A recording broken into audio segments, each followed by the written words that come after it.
the ancient temples of Angkor Wat, Cambodia. Wake at dawn to experience the serenity of the sunrise, and you'll quickly discover you're not alone. The place is crawling with bugs. But what may seem like disgusting pests to you and me are what many in this region would call lunch. With 40 tons of insects to every human on the planet, are we in the West ignoring one of the world's great untapped resources? That is huge. I'm Stephen Gates, and I'm fascinated by the prejudices we all have about what's acceptable to eat and what's not. The little girl is tiny and she's got a massive plate of insects. Because here, hungry children are taking huge risks for a plate of extraordinary food. He's putting his finger into a tarantula nest to check that it's at home.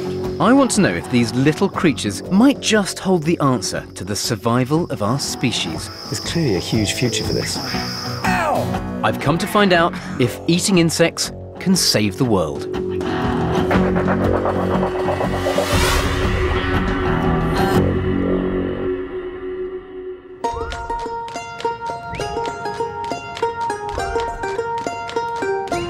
I've just landed in Bangkok, Thailand, which, as any entomologist will tell you, is the bug-eating capital of the world.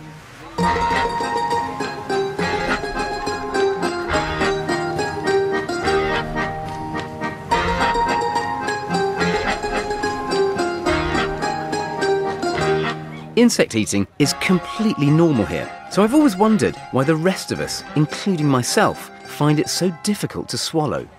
About 10 years ago, I picked up this book in a second-hand bookshop, and I grabbed it and I thought, that looks bizarre. It's called Why Not Eat Insects, and it was first published in 1885. Now, there are lots of reasons why people don't want to eat insects. People think they're dirty, revolting, but why not? If you take away those cultural sensitivities, if it's a food, if it's delicious, if you can put yourself into somebody else's culture and really taste the things that they taste and understand why they eat the things that they eat, why not?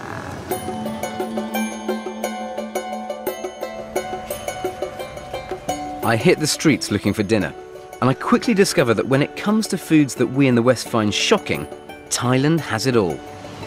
I'm trying to guess what half of these things are here. There's duck tongues there, all sorts of fish, lots of catfish. This is an entire stall of guts. There's a little bit of throat there, there's some liver, and the smells are brilliant. Intestine soup. Sounds disgusting, smells like heaven. But I'm not here for intestine soup. I head further into the market, searching for what I've come all this way to eat.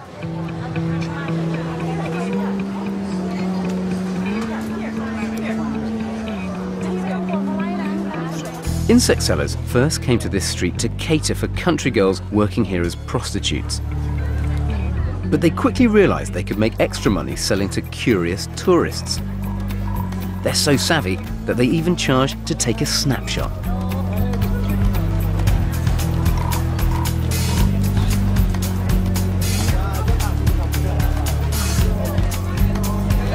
Would you eat them when you got back home, or was it just something you do for fun out here? When I turned 25, we all ate grasshoppers. She'd do it again. I wouldn't choose them as a snack. I pride myself on being adventurous with food, so I prepare to tuck in. Wow. Which one you like? Which ones are the best ones? Silkworm. Silkworm? My favorite. Okay, can I have some silkworms? Yes, 30 baht, please. Okay, Yes. and maybe a scorpion. Do you want big one, small one? Scorpion, we have different price. Yeah. I've never been asked that question before in my life. Difficult to I'll find. have a big one. Big one, 100 baht, please. Wow! For one, yes. That's expensive. Yeah, not easy to find. Yeah. Can I buy one of these? How much is a water bug? Okay, you are the tourist. I sell one piece 30 baht. I'm happy to pay your prices, Okay, that's fine. Thank you very much. So you pull the head off? Yeah, head off. I So do you for just- legs. If you want no leg, you can take off. Okay. But when Thai people they eat a lot. I guess it's a little bit like eating a prawn. It's got a shell on the outside. Should be the same sort of thing. Mm-hmm. Okay. Let's see. A little bit new. Can you show me? I want to see. Ah, you lucky. They have eggs inside, you know. I feel so lucky. When the Thai people buy, they ask me, they have this inside. I say, no, you are very lucky. You have one. Gotta come look at this. It's full of a green slop, which is the eggs. It's full of eggs. One. If they have this one. I was feeling happy about it until you told me about that. Thank you. Good night. You're welcome. I'm still trying to chew that water bug. It's utterly inedible. It feels like that's a bit of a gimmick rather than any realistic food source. So my first attempt at eating insects in Thailand isn't a great success. Overcoming my prejudice is tougher than I thought, and digesting that bug is proving even harder. With the taste of water bugs still lingering the next morning, I head off for my first appointment.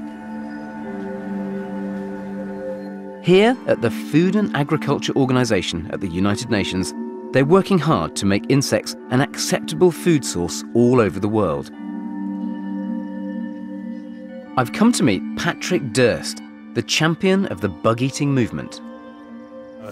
Have some insects here you might want to take a look at, some that are just from the locally available vendors. They don't look crickets. any more pleasant after they've been cooked, do they? Well, it kind of depends on what you get used to. Yeah, absolutely. I don't think that shrimp are particularly appetizing when you first look at them either. A lobster's pretty ugly, isn't it? Let's be honest here. I got introduced to eating insects when I first came to Thailand more than 20 years ago, and tried them as a snack at that time, enjoyed it, and I've been eating ever since. It's good food, first of all, very nutritious, high in protein, they reproduce very quickly. They produce a lot of body mass quickly for the food they eat. Compared to beef, insects are about 20 times more efficient. So the challenge is to feed the rising number of people. We'll have more than 9 billion people on the planet by 2050. As population increases, so does the demand for resources. Meat production relies on large amounts of grain and water, so finding an alternative source of protein is crucial. So could insects save the planet from a food crisis? Certainly part of the food solution. Here in Thailand, we have it's one of the countries in the world where there's an increasing number of people eating insects. There was no cricket farming industry in Thailand 25 years ago. It's all evolved in the last 20 years, and now it's producing tons and tons of crickets every day. Why here in Southeast Asia are insects so popular? Tastes good. I mean, you're a fan, aren't you? I always like the crickets. Patrick's breakfast of crickets, grasshoppers and silkworms is a lot more appetizing than last night's water bug. Well, it's pretty good. I'd been finding it hard enough to tackle my own food prejudices, but I noticed that Carrie, my director, is looking squeamish.